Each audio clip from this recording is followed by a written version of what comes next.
यहाँ पर हम सीखेंगे कैसे हम ट्रेडिंग को स्टार्ट करें और कैसे एक प्रोफेशनल लेवल तक जाएं। जिस सीरीज में हम ट्रेडिंग की सभी टॉपिक को कंप्लीट करेंगे, जहाँ से आप एक बिगिनर स्टेज से लेके आप प्रोफेशनल स्टेज तक सब कुछ सीख सकते हो।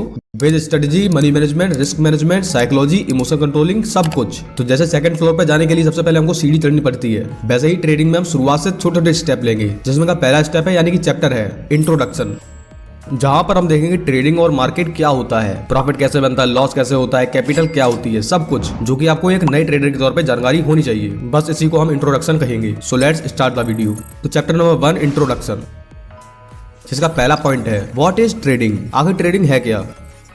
देखो, अगर हम ट्रेडिंग की बिल्कुल सिंपल डेफिनेशन दे तो आपको किसी चीज को कम में बाय करना है और ज्यादा में सेल कर देना है, या फिर ज्यादा में सेल करना है और कम में बाय करना है। बेसिकली बाइंग प्राइस उसका कम होना चाहिए और सेलिंग प्राइस हाई होना चाहिए, और जहां से इन दोनों के डिफरेंस को हम प्रॉफिट कहते हैं। Point number 2, how trading works.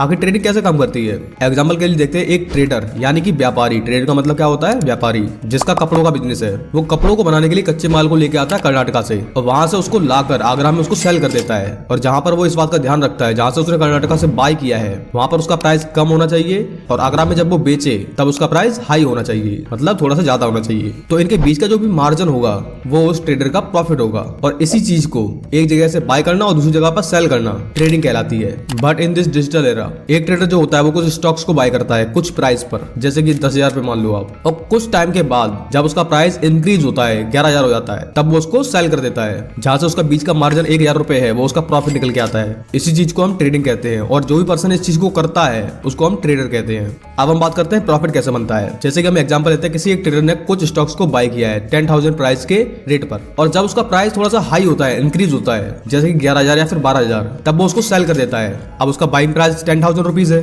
और उसने सेल किया उसको 12,000 रुपीज पर, तो इन दोनों का जो डिफरेंस निकल के आता है वो है हमारा 2,000 रुपीज, जो कि आपका प्रॉफिट होता है। अब लॉस कब होता है। अगर किसी एक पर्सन ने किसी चीज को बाय किया है 10,000 रुपीज पर वो इंक्रीज होने की जगह पर डिक्रीज हो गया, यानी कि कम हो गया है, यानी कि वो 8,000 रुपीज पहुंच गया है। अब उसको सेल करना ही पड़ेगा। एक ट्रेडर किसी भी चीज को ज्यादा देर तक होल्ड नहीं कर सकता है, चाहे प्रॉफिट हो चाहे लॉस हो। अब उसका बाइंग प्राइस था 10,000 रुपीज, उसने उसको सेल किया 8,000 रुपीज पर, तो जो बीच का डिफरेंस निकल के आता है वो है 2,000 रुपीज। अब यहाँ पर बाइंग की थी उसने हाई प्राइस पर और सेलिंग उसने लो प्राइस पे की है, तो यहाँ पर आपका लॉस निकल के आता है। तो ये थे प्रॉफिट कैसे होता है और लॉस कैसे होता है। अब बात करते हैं थर्ड पॉइंट की, जो कि है कैपिटल। किसी भी बिजनेस को स्टार्ट करने के लिए आपके पास कुछ पैसों की जरूरत होती है। जैसे कि आप कहीं से कच्चा माल लेने जा रहे हो, उसके लिए आपके पास पैसे होने चाहिए। हर काम उधारी से नहीं चलेगा। तो जो आप इनिशियल इन्वेस्टमेंट करते हो उसको हम कैपिटल या फिर फंड बोलते हैं, और इसके बारे में आपने ट्रेडिंग में बहुत बार सुना होगा। एक पॉइंट को और नोट कर लीजिए, आपकी एक्सपेक्टेशन जितने ज्यादा प्रॉफिट की है, आपके पास कैपिटल भी उतना ही होना चाहिए, क्योंकि हर बार पैसे डबल नहीं होते हैं, कुछ पार्ट ही प्रॉफिट की एक्सपेक्टेशन रखते हैं हम यहाँ पर। अब पॉइंट नंबर 4 जो है टाइप्स ऑफ मार्केट्स, मतलब लोग कहां कहां पर ट्रेड करते हैं। Number 1 stock market, stock market में हम स्टॉक्स पर ट्रेड करते हैं। Number 2 commodity market, commodity market में cotton, oil, gas, gold, silver, ETC बहुत सारी चीजें हैं, इन पर हम ट्रेड करते हैं। नंबर 3 करेंसी मार्केट, जिसको हम फॉरेक्स मार्केट भी बोलते हैं, यहाँ पर हम करेंसी के कुछ पेयर्स को ट्रेड करते हैं। नंबर 4 क्रिप्टो मार्केट, यहाँ पर सभी क्रिप्टो करेंसी की ट्रेडिंग होती है, जैसे कि बिटकॉइन हो गया, एथेरियम हो गया। नंबर 5 मनी मार्केट, यहाँ पर corporation, banking institutions, companies short term investing करती हैं। अब हम बात करते हैं पॉइंट नंबर 5 की, types of tradings. Number 1 equity trading. Equity trading में हम स्टॉक्स पे ही ट्रेड करते हैं, चाहे वो रिलायंस हो, HDFC बैंक हो, TCS हो, ITC हो, कुछ भी हो, सभी स्टॉक्स पर हम ट्रेड कर सकते हैं। अब यहाँ पर डिपेंड करता है आप किस कंट्री से बिलोंग करते हो। नंबर 2 कमोडिटी, जिसके बारे में पहले बता चुके हैं, जहाँ पर हम gold, silver, crude oil, gas, cotton जैसे कमोडिटीज को हम ट्रेड करते हैं। नंबर 3 करेंसी मार्केट, यानी कि फॉरेक्स मार्केट, यानी फॉरेन एक्सचेंज। पूरे दुनिया में सबसे ज्यादा ट्रेड करेंसी पे ही की जाती है, बट इन इंडिया ज्यादातर फॉरेक्स करेंसी पेयर्स लीगल नहीं है, और बहुत सारे एप्स और कंपनीज भी लीगल नहीं है, जिसको बैन किया है RBI ने, रिजर्व बैंक ऑफ इंडिया ने। पर जो पेयर्स इंडिया में लीगल है वो है USD INR और ये 7, और RBI ने कुछ ब्रोकर्स को भी अप्रूव किया हुआ है, जहां पर आप ट्रेडिंग कर सकते हो फॉरेक्स में, जिसमें जोरोदा एंजल ब्रोकिंग, HDFC सिक्योरिटीज, शेर Khan, ICICI bank limited and axis bank. अगर आपको ट्रेडिंग करनी है फॉरेक्स में तो आप यहाँ से कर सकते हो, अगर आप इंडिया में रहते हो तो। अब 4th नंबर की ट्रेडिंग पे आते हैं, जिसको हम डेरिवेटिव्स ट्रेडिंग कहते हैं, जहां पर आते हैं फ्यूचर्स एंड ऑप्शंस। अगर हम डेरिवेटिव्स की डेफिनेशन की बात करें, a derivative is a financial security with a value that is reliant upon और derived from an underline asset और group of assets. In simple word they are contracts of of financial assets. ऐसे मान सकते हो जो भी derivatives होते हैं उनकी खुद की वैल्यू नहीं होती है, ये सिर्फ एक कॉन्ट्रैक्ट होते हैं जो कि रिलाई करते हैं अपनी अंडरलाइन एसेट पर, जैसे कि गेहूं हो गया और आटा हो गया। अब गेहूं जो है वो मेन चीज है जिसको हम अंडरलाइन एसेट बोलेंगे। अब इसका जो प्रोडक्ट है वो है आटा, तो आटा कहां से लिया गया है, वो लिया गया है गेहूं से, तो जो आटा हो गया वो हमारा हो गया डेरिवेटिव और उसका अंडरलाइन एसेट क्या होगा, गेहूं। अब इसी तरीके से जो रिलायंस का स्टॉक है वो है अंडरलाइंग एसेट। अब जब हम इस स्टॉक के ऑप्शन या फ्यूचर पर ट्रेड करेंगे वो होंगे हमारे डेरिवेटिव्स। सो बेसिकली डेरिवेटिव्स अपने अंडरलाइंग एसेट पर डिपेंड करते हैं, जिस तरीके से उसका अंडरलाइंग एसेट मूव करेगा डेरिवेटिव ही वैसे ही मूव करेंगे। अब हम बात करते हैं टाइप्स ऑफ डेरिवेटिव्स। डेरिवेटिव्स के बेसिकली 4 पार्ट्स होते हैं। Number 1 options, number 2 futures, number 3 forwards and number 4 swap. Derivative का use basically risk managing and hedging के लिए किया जाता है, पर अब ज्यादातर लोग इसका यूज ट्रेडिंग के लिए ही करने लगे हैं। अब बात करते हैं 5th नंबर ट्रेडिंग टाइप की, जो कि है क्रिप्टो करेंसी, जो कि आज के टाइम में बहुत ज्यादा हाइप्ड है। दुनिया में सबसे ज्यादा ट्रेड की जाने वाली क्रिप्टो है bitcoin, Ethereum, Tether, BNB and XRD। अब हम बात करते हैं क्रिप्टो ट्रेडिंग के कुछ बेस्ट प्लेटफॉर्म्स की, Mudrex, WazirX, Binance, CoinSwitch, Kuvera and ZebPay. अब हम आते हैं पॉइंट नंबर 6 पर, जो है टाइप्स ऑफ ट्रेडिंग स्टाइल्स, मतलब लोग किस किस तरीके से ट्रेडिंग करते हैं। नंबर 1 स्कैल्पिंग,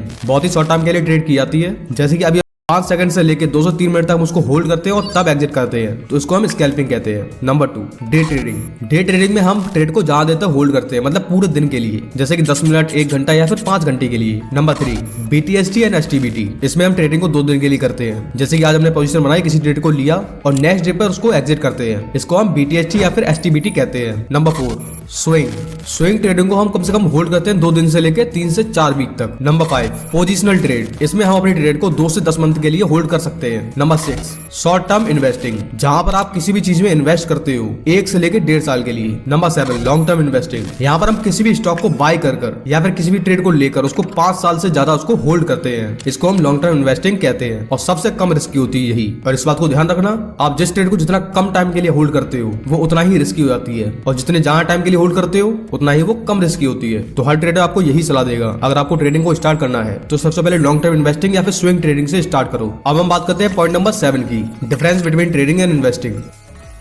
देखो चाहे ट्रेडिंग हो या फिर इन्वेस्टिंग हो, सभी का गोल यही होता है कि उसको पैसे बनाने हैं। तो फर्क कहां से आता है इनमें, तो चलिए जानते हैं। तो जो इन्वेस्टिंग होती है वहां पर हम किसी भी स्टॉक, क्रिप्टो, प्रॉपर्टी, बॉन्ड या फिर गोल्ड को बाय करते हैं या फिर ट्रेड करके उसको होल्ड करते हैं 1 साल से ज्यादा के लिए, और इसी को हम इन्वेस्टिंग कहते हैं। और जो भी पर्सन इसको करता है उसको हम इन्वेस्टर कहते हैं। अब बात करते हैं ट्रेडिंग की। कोई भी पर्सन किसी इंस्ट्रूमेंट को बाय करता है, स्टॉक हो गया, क्रिप्टो हो गया, डेरिवेटिव, फ्यूचर, गोल्ड, कुछ शॉर्ट टाइम के लिए, जैसे कि 5 मिनट से लेकर 12 महीने तक, और वो इस बीच में इसको सेल कर देता है। तो इस टाइम पीरियड में जो ट्रेड की जाती है उसको हम ट्रेडिंग कहते हैं, और जो भी पर्सन ये करता है उसको हम ट्रेडर कहते हैं। इन सिंपल वर्ड्स, अगर आप किसी चीज को बाइंग सेलिंग कर रहे हो 1 साल से कम के लिए तो उसको हम ट्रेडिंग कहेंगे, और 1 साल से ज्यादा लेके जाते हो तो इन्वेस्टिंग। और जहां पर सबसे ज्यादा पॉपुलर है डे ट्रेडिंग, जैसे आपने आज कोई ट्रेड ली और आज ही आपने उसको एग्जिट कर दिया। अब हम बात करते हैं एनालिसिस डिफरेंस की, मतलब इन्वेस्टिंग और ट्रेडिंग में क्या डिफरेंस होता है एनालिसिस करने के टाइम पर। जैसे कोई भी इन्वेस्टर है, अगर उसको पैसा हो अपने कहीं पे इन्वेस्ट करना है, जैसे कि स्टॉक्स में, तो वो सबसे पहले कंपनी की बैलेंस शीट चेक करेगा, मैनेजमेंट कैसा है वो चेक करेगा, पास्ट ग्रोथ कैसी है, उसके फ्यूचर गोल्स क्या है, रेवेन्यू क्या है, प्रॉफिट क्या है, उसके प्रमोटर्स की होल्डिंग क्या है, कैश फ्लो क्या है। और कुछ लोग डिविडेंड बेस पे भी इन्वेस्टिंग करते हैं। अब यही पे जो ट्रेडर होता है उसको शॉर्ट टर्म के लिए इन्वेस्टिंग करनी है, शॉर्ट टाइम फ्रेम पर। तो ज्यादातर ट्रेडर कंपनीज की बैलेंस शीट को एनालाइज नहीं करते, रेवेन्यू को चेक नहीं करते, ना ही प्रॉफिट और मैनेजमेंट से उसको मतलब होता है। एक ट्रेडर जो होता है बेसिकली ट्रेड लेता है प्राइस चार्ट पर, जिसको हम प्राइस एक्शन भी कहते हैं, और जहां पर ट्रेडर चार्ट को एनालाइज करने के लिए कुछ इंडिकेटर्स और टूल्स का यूज करता है, जैसे कि ट्रेंड लाइन हो गया, EMA, VWAP, RSI, support and resistance. अब हम बात करते हैं पॉइंट नंबर 8 की, जो कि है ब्रोकर्स। एक ब्रोकर कोई भी एक इंडिविजुअल हो सकता है या फिर कोई फर्म हो सकती है जो कि एक्ट करता है as a intermediary between investor and security exchanges, जहां पर ब्रोकर अपने सर्विसेज के लिए कुछ फीस चार्ज करता है अपने कस्टमर्स से। जैसे कि आपको किसी प्रॉपर्टी को बाय करना है या फिर सेल करना है, आप उसको डायरेक्टली बाय सेल नहीं करते हो, आप किसी भी ब्रोकर को ढूंढते हो जो कि आपकी डील को करवाता है। जस्ट लाइक इन ट्रेडिंग, जो भी ब्रोकर होता है वो 2 लोगों को कनेक्ट करता है बाइंग और सेलिंग के लिए, चाहे वो शेयर हो, सिक्योरिटी हो या फिर कोई भी ट्रांजेक्शन हो, और जिसके लिए वो कुछ फीस को भी चार्ज करता है। अब देखो ब्रोकर्स बहुत सारे हैं और सभी के चार्जेस अलग अलग हो सकते हैं और उनकी सर्विसेज भी अलग अलग हो सकती है। अब point number 8 types of stock brokers. देखो मेनली स्टॉक ब्रोकर्स 2 टाइप के होते हैं। Number 1 full service brokers, number 2 discount brokers. अब इन दोनों में डिफरेंस क्या है? फुल सर्विस ब्रोकर्स, इनकी ट्रांजैक्शन चार्जेस हाई होते हैं, आपको जो भी टर्नओवर होगा उसके परसेंटेज पर। और यहीं पे डिस्काउंट ब्रोकर्स में, जैसे कि इनका नाम है डिस्काउंट ब्रोकर, इनके ट्रांजैक्शन के चार्जेस बहुत कम होते हैं और कुछ अमाउंट तक फिक्स होते हैं, और जहां पर डिलीवरी फ्री होती है। Number 2 services. Full service broker आपको बहुत सारी सर्विस प्रोवाइड करता है, जैसे कि trade execution, investment advice, research report, financial planning, retirement planning, personalised service for individual your clients need और एक पर्सनल रिलेशनशिप मैनेजर भी प्रोवाइड किया जाता है। और जहाँ पर डिस्काउंट ब्रोकर्स में यहाँ पर आपको ये बेसिक सर्विसेज को प्रोवाइड करते हैं, जहाँ पर फोकस किया जाता है आपकी ट्रेड एग्जीक्यूशन पर, ऑनलाइन प्लेटफॉर्म पर, जहाँ से आप अपने इन्वेस्टमेंट और ट्रेडिंग को मैनेज कर सकते हो और जहाँ से आप मार्केट डाटा को देख सकते हो और जहाँ से आप कुछ बेसिक रिसर्च को भी परफॉर्म कर सकते हो। नंबर 3, फुल सर्विस ब्रोकर में आपको एक फैसिलिटी और प्रोवाइड की जाती है। आप इनके ऑफलाइन ऑफिस में जाकर वहाँ पर आप बैठकर ट्रेड कर सकते हो अगर आपको कुछ समझ में नहीं आता है। पर डिस्काउंट ब्रोकर में ऐसा कुछ भी आपको प्रोवाइड नहीं किया जाता है। पहले तो इनके ब्रांचेस हर जगह पे नहीं होते हैं जहाँ पर आप जाकर ट्रेड कर सको। नंबर 4,